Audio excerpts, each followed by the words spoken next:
What's something people don't understand until they've been through it themselves? Struggling without anyone or anything to fall back on. Living with PTSD. Not having enough money due to unforeseen circumstances. Not every poor person is poor because of their own decisions. Finances are like traffic, you can do everything right on the road, and have your life completely flipped by some other asshole driver. Nerve pain. Car crashes. Having a disability. Experiencing the death of someone you love. Chronic illness and disability. Mental illness. Losing a child. Grief. When it's been a while since, it's common for people to say something like, "It's been a few years, move on." It truthfully doesn't work that way. You remember them forever.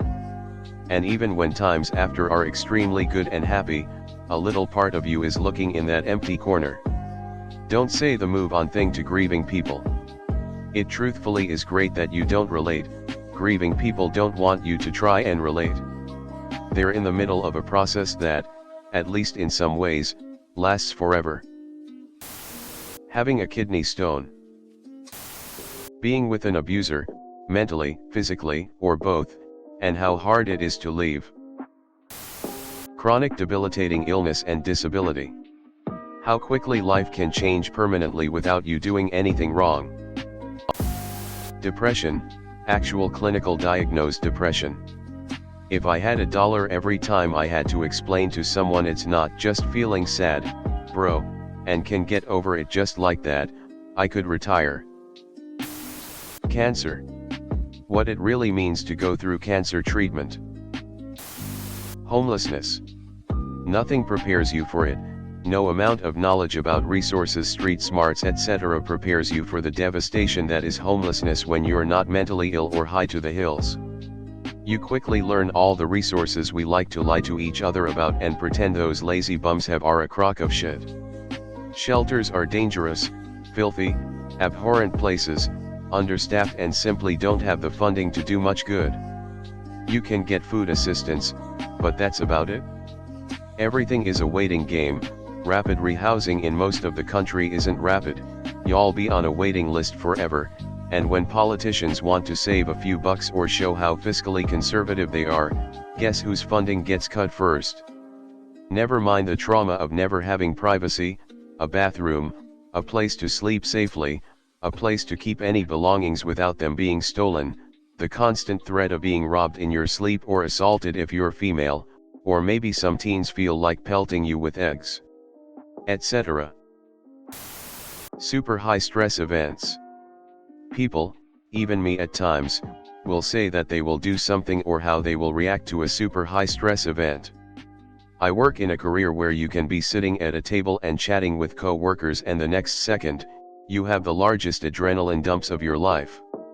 Lots of people will say they will react a certain way, but most people will freeze if they haven't been through events like that often. I still to this day make that same mistake more often than I'd like to admit.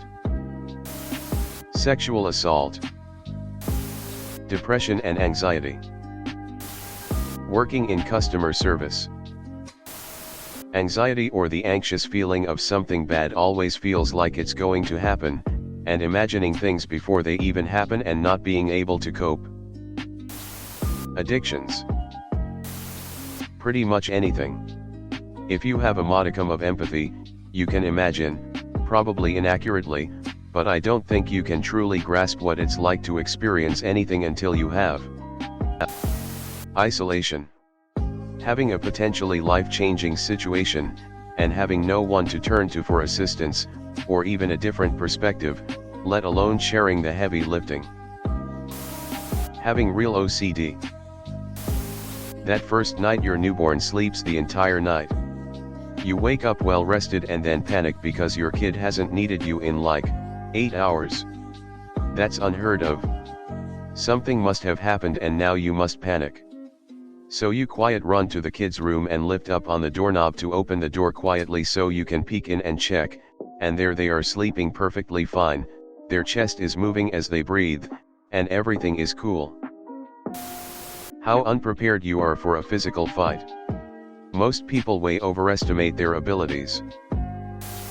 Burnout is one I haven't seen in the comments, though I didn't scroll far, so writer's/artist block could be contributed to my previous mention. Imposter syndrome. Phobias, they're pretty irrational, it's why they're a phobia and why some people just don't understand it. Progression in a skill through sheer willpower to learn, this is more about the people who just straight up have a talent in a skill, like say, guitar. A talented guitarist doesn't understand what a person with no musical ear has to go through just to get to a level that an audience would listen to. Not really depression, but a symptom that can contribute to it. Loneliness. Being alone is one of the worst feelings someone can have, and until the day you're truly alone, you'll never really understand that kind of pain. And the toll it takes on one's mental health is considerable. Being in a terrible relationship. I always saw shitty couples and thought to myself, I'll never be in a relationship like that. If I were in a relationship like THA1, I would leave in a second. The wife and I are now in something of a rough patch/rough everything all the time in our marriage, and I really get it now. Birth. We all know it's hard, but sometimes even the baby books and videos don't prepare you for what could happen. When I had my son, my placenta adhered to my uterine wall, resulting in me nearly bleeding out. When my water broke, it was all dark blood. And when I got to the hospital after my water broke, I stood up and immediately heard a splash and a huge pile of dark red blood pooled on the floor beneath my feet. I had to have a C-section after being in labor for almost 2 days and failing to progress. And on the table they tried pulling it out just a little and I felt everything. I started bleeding out and they let me see my son, and I was told that there was something wrong with my placenta and they had to put me under. I was intubated and given iron transfusions and blood transfusions over a 2-week period on top of healing from a C-section. Being poor. How extremely devastating being uncheated is. It's a truly sickening feeling in your gut, and nothing in your life is the same afterward. Some people are never the same ever again, others take over a decade to go back to normal. But that initial feeling is the worst. The suspicions, the adrenaline as the truth unfolds, the severe depression, and the imagination all come together to bring you one of life's most devastating experiences. Losing your freedom. Until you're on the other side of that wall without your freedom, you'll never truly understand it. Not even as a correctional officer. Sure, you'll understand it way better than the general public, but you still wouldn't have a full understanding of it. How bad toxic people and gaslighting are. The thing about that kind of abuse is that you never feel it like you would petty cycle abuse. I know when I'm being punched, I don't know when I'm being gaslighted. Experiencing the death of someone in your life that is a foundation-shattering loss. Depression. Giving birth. Domestic violence or any kind of abuse. Panic attacks. The death of a parent. It hits you harder than you could ever possibly imagine. Narcissistic abuse. Hurting your back/any back pain. Impact of childhood traumas well into adulthood. Parenthood. Abortion. Rape. Abuse. A proper panic attack. Chronic insomnia. Losing your hair, permanently. Shit sucks. Babies who don't sleep. Especially if you have more than one child. It's relentless, unending torture from a tiny being who you love with everything you have but find yourself having terrible thoughts about. You plead and beg, soothe and hug, rant and yell, nothing works, they don't care, they won't sleep. Every time you close your eyes, you know it might be 5 minutes or 2 hours or 20 minutes or 3 hours before you'll get woken again, and you have to go back in and be the best version of yourself for this tiny human.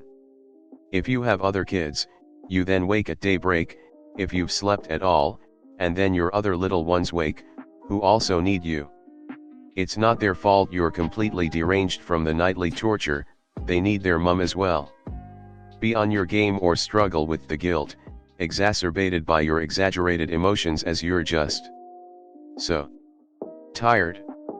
Driving becomes dangerous, you can't sort reality or process things, and again, small people who have no sense of the effect their regular little kid behavior has, no empathy, just unleashing, and you have to cop it and be a good mom. And this is night, after night, after night, relentless, no hope in sight and no energy to summon any. And there's no real way to tell anyone how tired you are because there's no way to communicate a tiredness that is a physical weight you feel, like your body and mind don't belong to you anymore but you've still got to perform. Sleep deprivation is a war crime and babies are tiny terrorists. It's hell.